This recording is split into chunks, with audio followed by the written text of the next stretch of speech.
अस्सलामुअलैकुम दोस्तों और साथियों, उम्मीद है आप लोग खैरियत से होंगे। इस वीडियो में हम बात करेंगे हार्ट फेलियर के बारे में।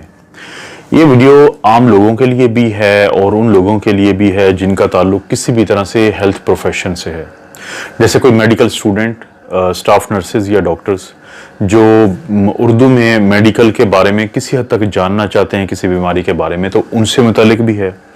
और वो तमाम अफराद किसी भी फैमिली में जिनके घर में ये कि जिनके दोस्तों में कोई ऐसा मरीज़ है जो हार्ट फेलियर का है। हार्ट फेलियर का मतलब क्या है?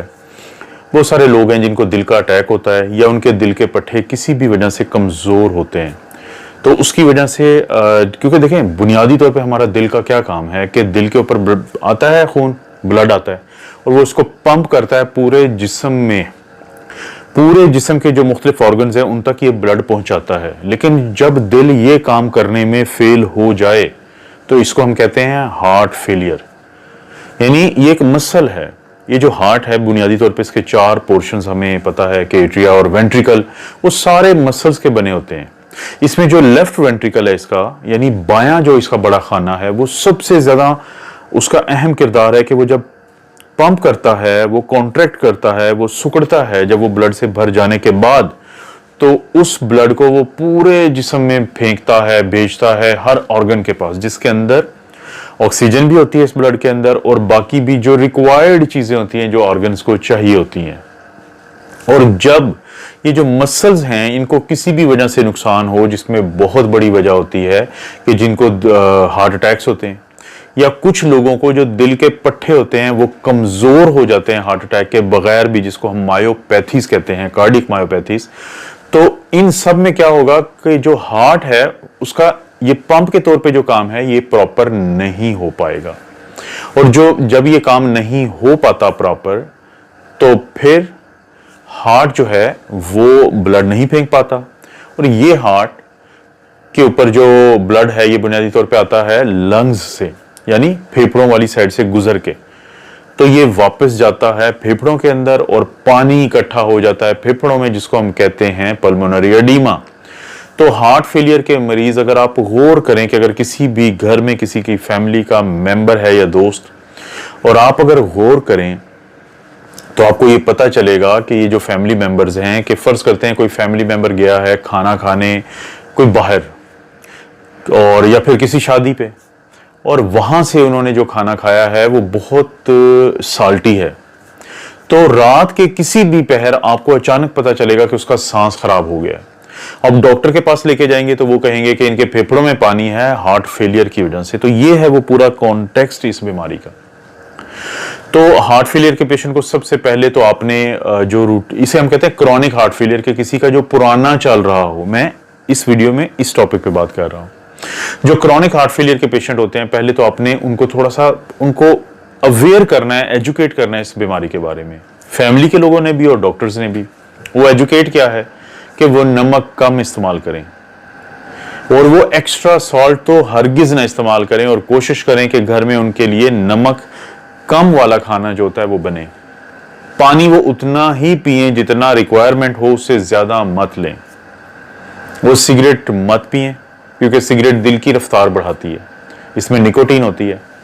जो दिल की रफ्तार बढ़ेगी तो जाहिर है उसकी रिक्वायरमेंट भी ज्यादा बढ़ेगी, और जब रिक्वायरमेंट ज्यादा बढ़ेगी और किसी वजह से रिक्वायरमेंट पूरी नहीं होगी तो ये जो हार्ट फेलियर है ये और शिद्दत इख्तियार करेगा।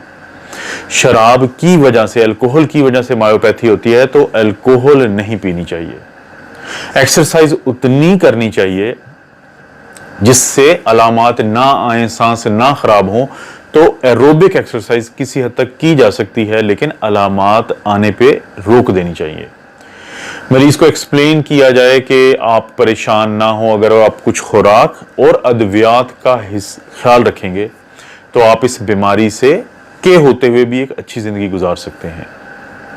और जो दर्दों की दवाइयां होती हैं, जैसे हम एनसिड जिसको हम कहते हैं, डाइक्लोराइन डाइक्लोफेनेक सोडियम, इस किस्म की जो दवाइयां हैं वो कम से कम देनी चाहिए इन मरीजों को। तो ये थोड़ा सा आप एजुकेट कर सकते हैं कि वो मरीज जो है अपना ब्लड प्रेशर का ख्याल रखें, शुगर का ख्याल रखें, कोलेस्ट्रॉल का ख्याल रखें।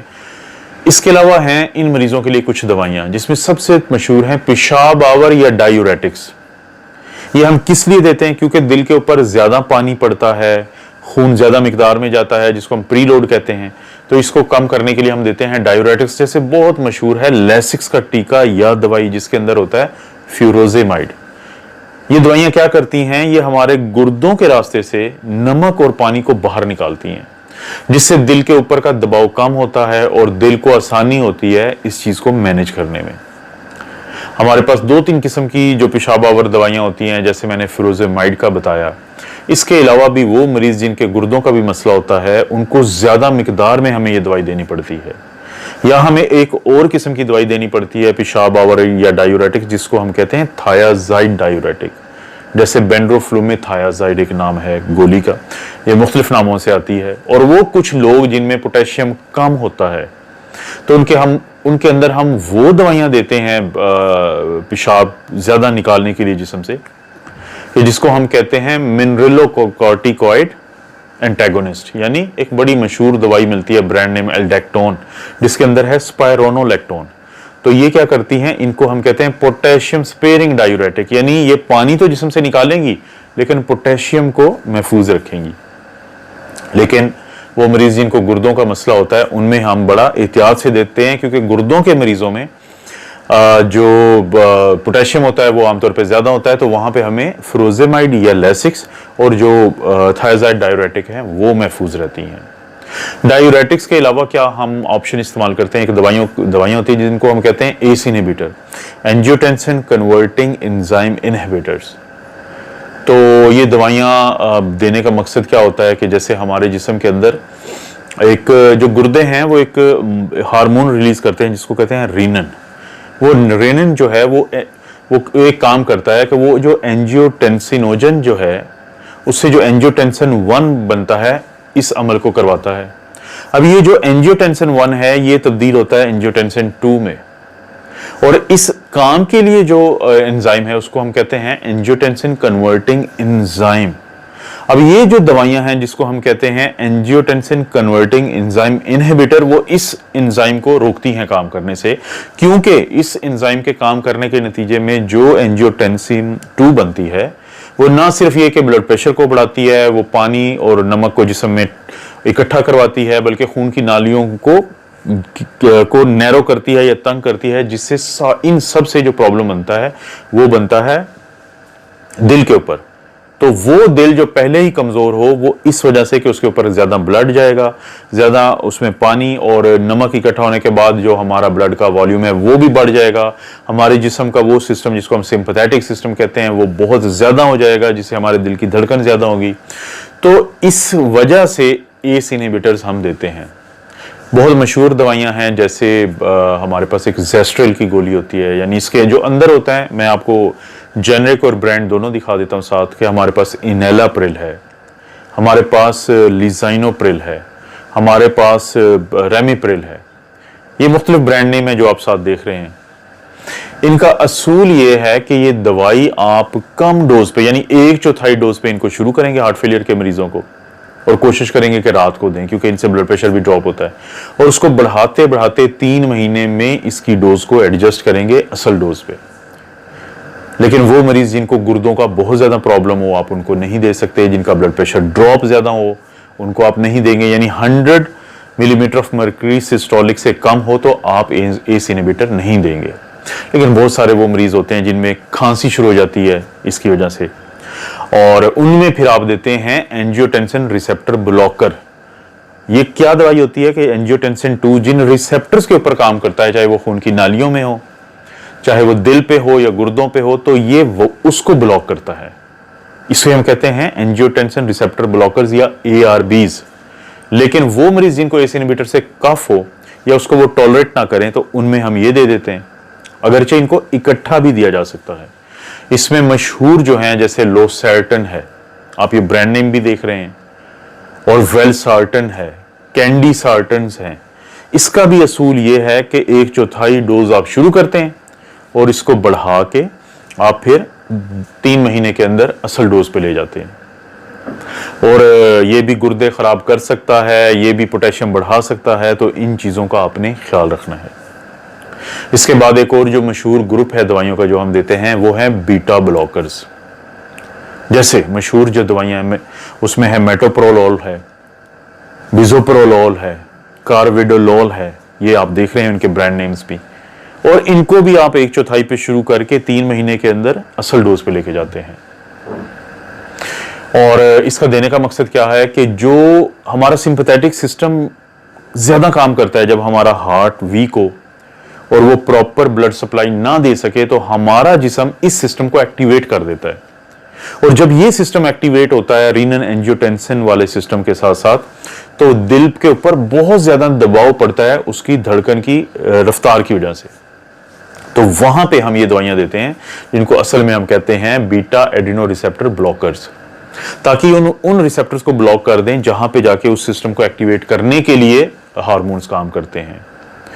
तो ये जो दवाई है ये भी उन मरीजों में नहीं देंगे जिनको ब्लड प्रेशर कम हो, जिनका बहुत, इसको लो डोज में शुरू करवाते हैं। दमा और जो एस्थमा के पेशेंट हैं और जो सीओपीडी यानी दायमी जो सांस का मर्ज है, क्रोनिक ऑब्स्ट्रक्टिव पल्मोनरी डिजीज, उनमें हम ये दवाई नहीं देंगे बीटा ब्लॉकर्स। और इसका जो मकसद है वो हार्ट रेट को कम रखना है। तकरीबन हम कोशिश करते हैं कि 70, 60 और 70 जो बीट्स पर मिनट है वो रखी जाएं, हमारी ये कोशिश होती है। तो ये हैं बीटा रिसेप्टर्स। इसके अलावा हमारे पास एक नेप्रिलाइसन इनहिबिटर के नाम से एक दवाई आती है, उसको जो ब्रांड नेम, उसका जो जेनरिक नेम है वो है सैक्यूबिट्रिल। और ये सैक्यूबिट्रिल को हम मिला के देते हैं वेल्सटार्टन के साथ, जो कि एआरबी है या एंजियोटेंसिन रिसेप्टर ब्लॉकर है। ये दवाई क्या करती है कि नेप्रिलाइसन बुनियादी तौर पे हमारे जिस्म से 2 हार्मोन पैदा होते हैं जिनको हम कहते हैं एट्रियल नाइट्रियूरेटिक पेप्टाइड और एक है बी टाइप नाइट्रियूरेटिक पेप्टाइड, यानी ये एट्रिया से निकलते हैं जो दिल का एक चैम्बर है। और ये कुदरती डायूरेटिक्स हैं, यानी कुदरती तौर पे पेशाब आवर दवाइयां हैं, हमारे जिस्म से पानी को निकालती हैं। लेकिन जो नेप्रिलाइसन है वो इनको इनहिबिट करता है। तो हम नेप्रिलाइसन को इनहिबिट करने के लिए फिर ये दवाई देते हैं जिसको नाम है सैक्यूबिट्रिल, और इसको वेल्सटार्टन के साथ मिला के देते हैं। इसके अलावा हमारे पास कुछ दवाइयां हैं जिनको हम कहते हैं वेजोडाइलेटर, यानी जो खून की जो नालियां हैं उनको फैलाती हैं, क्योंकि सिकुड़ने से ही प्रॉब्लम हुआ है ना दिल के ऊपर प्रेशर का। कुछ होती हैं वीनोडाइलेटर्स, यानी जो वेन्स को, हमारी जो खून की 2 किस्म की नालियां हैं जो दिल को खून लेके जाती हैं दिल की तरफ, उनको हम कहते हैं वेन। और जो दिल से मुख्तलिफ ऑर्गन की तरफ लेके जाते हैं उसको हम कहते हैं आर्टरीज। तो जो वेन्स को डायलेट करती हैं उसको हम कहते हैं वीनोडाइलेटर्स, जैसे कि नाइट्रेट। और जो आर्टरीज को डायलेट करती हैं उनको हम कहते हैं आर्टीरियल डायलेटर, जैसे हाइड्रेलाजीन। लेकिन इनको भी बहुत मोहतात और एहतियात से डॉक्टर आपसे शुरू करवाते हैं ताकि ब्लड प्रेशर बहुत कम ना हो जाए।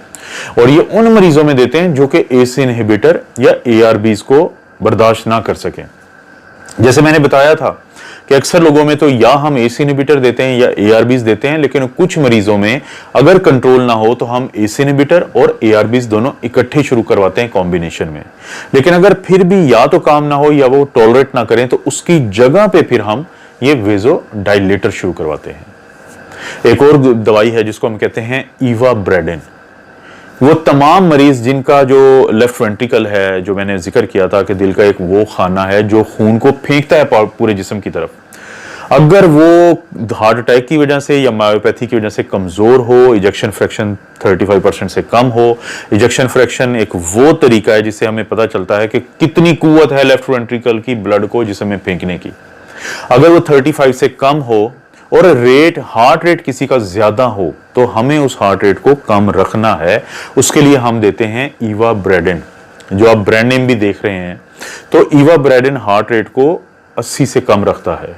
लेकिन वो मरीज जिनको एट्रियल फिब्रिलेशन हो या दिल की धड़कन की बेतरतीबी हो तो उनको इवाब्रेडिन नहीं देते इस मकसद के लिए, क्योंकि इसका मकसद है वो तमाम मरीज जिनमें लेफ्ट वेंट्रिकल का फेलियर हो और उनका इजेक्शन फ्रैक्शन कम हो और उनमें अपने हार्ट रेट को कम रखना है, क्योंकि ये एट्रिया के IF एक रिसेप्टर्स होते हैं, उन पे काम करता है।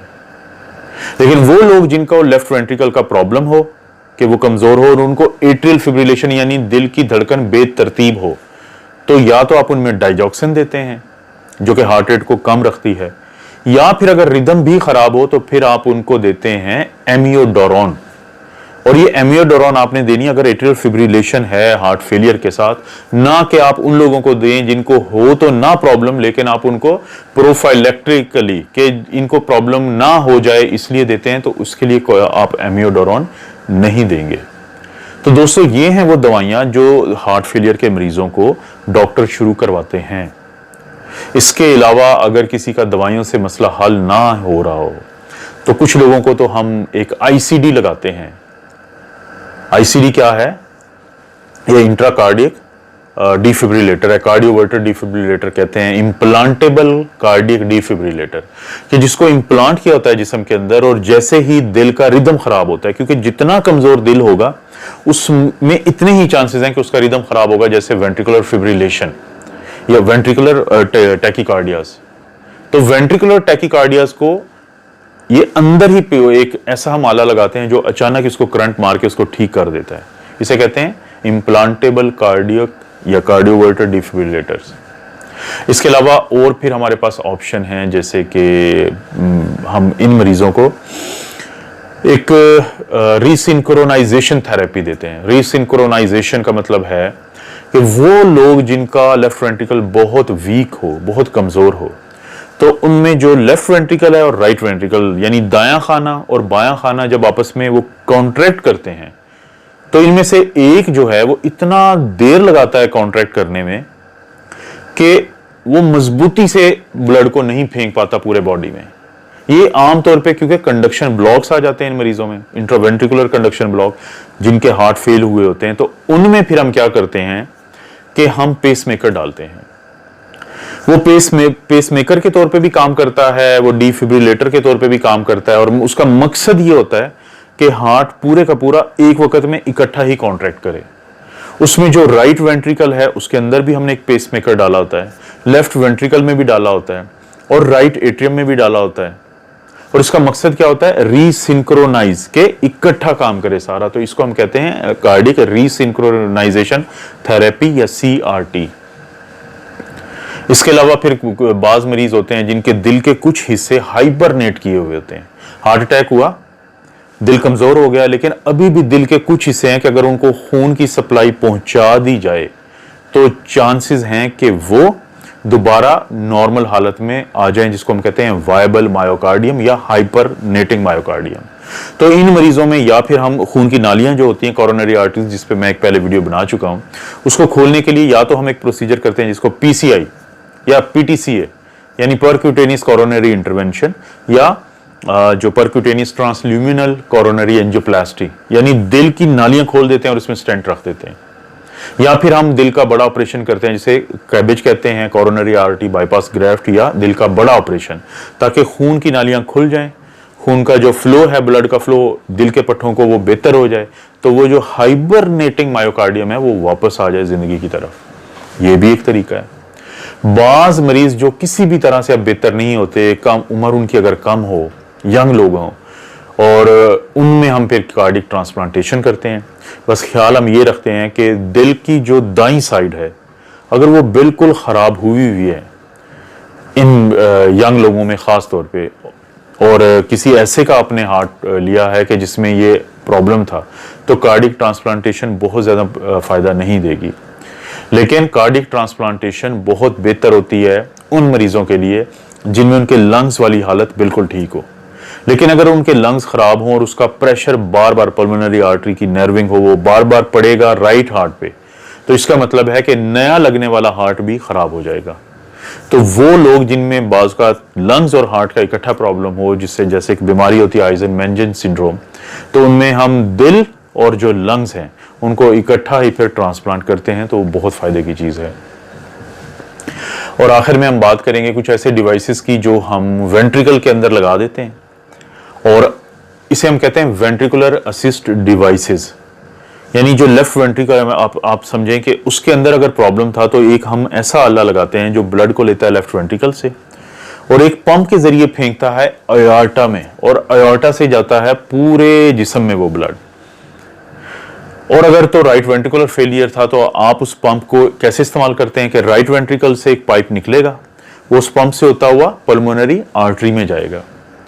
क्योंकि दोस्तों जो लेफ्ट वेंट्रिकल है वो अयोर्टा के जरिए नॉर्मली पूरे जिस्म में खून भेजता है, और जो राइट वेंट्रिकल है वो पल्मोनरी आर्टरी के जरिए पहले लंग्स में भेजता है, और लंग से वही ब्लड हमारी पल्मोनरी वेन के जरिए हमारा जो लेफ्ट एट्रियम है उसमें आता है, फिर लेफ्ट वेंट्रिकल में आता है और फिर पूरे जिस्म में जाता है।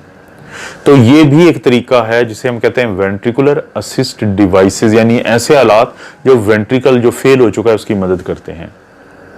तो दोस्तों ये हैं सारे वो तरीके जो क्रॉनिक हार्ट फेलियर का जो मरीज होता है उसको हम मैनेज करने के लिए इस्तेमाल कर सकते हैं।